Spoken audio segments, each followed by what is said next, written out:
ঢাকা বিশ্ববিদ্যালয়তে এমনিতে প্রতি বছর খুব ঘটা করেই সরস্বতী পূজাটা পালন করে। আর আমরা যারা সাধারণ শিক্ষার্থীরা আছি আমাদের প্রত্যেকটা ডিপার্টমেন্ট থেকে এখানে দেয়া হয়, পূজা মণ্ডপ দেওয়া হয়।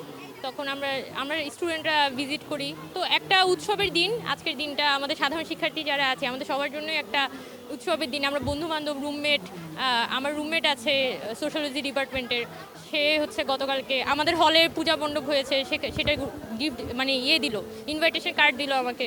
তো একটা ফেস্টিভ ভাইব থাকে ক্যাম্পাসে। আমার হলেও অনুষ্ঠান আছে আজকে সন্ধ্যা থেকে।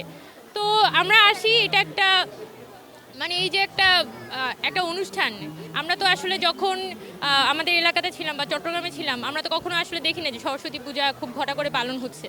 কিন্তু ঢাকা বিশ্ববিদ্যালয়ে এটা একটা ভালো কালচার। তারা যেহেতু একটা আন্তঃধর্মীয় একটা সম্প্রীতি বজায় রাখাতে বিশ্বাস করে, তো প্রতি বছর এখানে সরস্বতী পূজাটা একটু বড় করে আয়োজন করা এবং সকল স্টুডেন্টদের একটা সম্মিলনের আয়োজন করা, এটা একটা ভালো বিষয়। আর সবথেকে বড় কথা, যেহেতু সরস্বতী হচ্ছে বিদ্যার দেবী, তো আমরা আমার বান্ধবীকে দেখতাম যে তার সবথেকে কঠিন যে বইটা সেটা হচ্ছে সরস্বতীর দেবীর পায়ে দিত, যাতে পড়াটা বুঝতে সুবিধা হয়। তো এই যে সবাই তার রিলিজিয়ানকে যে আসলে এই যে রেসপেক্টটা এবং তার রিলিজিয়ানের প্রতি তার যে একটা বিশ্বাসটা, এটা আসলে আমার খুব ভালো লাগে, মানুষের যে একটা ভক্তি। তো সেইটার জন্য আমরা আসি। আমরা এই যে আমার ডিপার্টমেন্টের পূজা মণ্ডপ আছে পিছনে, তো খুব ভালো, সবাই আসছে, সারা ঢাকা শহর থেকে কিন্তু মানুষরা আসে যারা পূজা দেখার জন্য আসে। এটা একটা ভালো বিষয় আর কি। দেখা যায় ডিপার্টমেন্টে যারা সনাতন শিক্ষার্থীরা আছে তারা এই আয়োজনটার সাথে থাকে। আর আমরা যারা হচ্ছে সাধারণ অন্যান্য স্টুডেন্টরা থাকি তাদেরকে প্রতি ডিপার্টমেন্টে প্রতিটা ব্যাচে গিয়ে আসলে ইনভাইটেশন কার্ড দেওয়া হয়।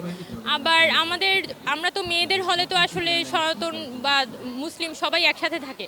তো রুমগুলো আমি সবসময় দেখেছি, আমাদের পূজা আপু ছিল আমাদের রুমে, ওনাকে আমরা সকালবেলা শাড়ি পরতো, শাড়ি পরে হচ্ছে পূজা করার জন্য যেত। তো এই যে একটা একই রুমের মধ্যে আমরা দেখতে পাচ্ছি যে একজন সনাতন, একজন মুসলিম, এবং উনি ওনার একটা ধর্মীয় আচার পালন করতেছেন। তো এই জিনিসটা আসলে অন্যরকম আর কি, যেটা ঢাকা ইউনিভার্সিটিতে এসে আমরা পেয়েছি। আবার যেটা হচ্ছে ডিপার্টমেন্টগুলোতে বা হলগুলোতে যারা সনাতন শিক্ষার্থীরা আছে তারা খুবই সবার কাছে যেত, যে হচ্ছে চাঁদা তোলা বা দেখা যাইতো একটা করা যে আচ্ছা আমরা তো এটা করবো, আজকে আমরা তো একটা কনসার্ট করতে যাচ্ছি পূজা উপলক্ষে, আর কিছু টাকা পয়সা দাও।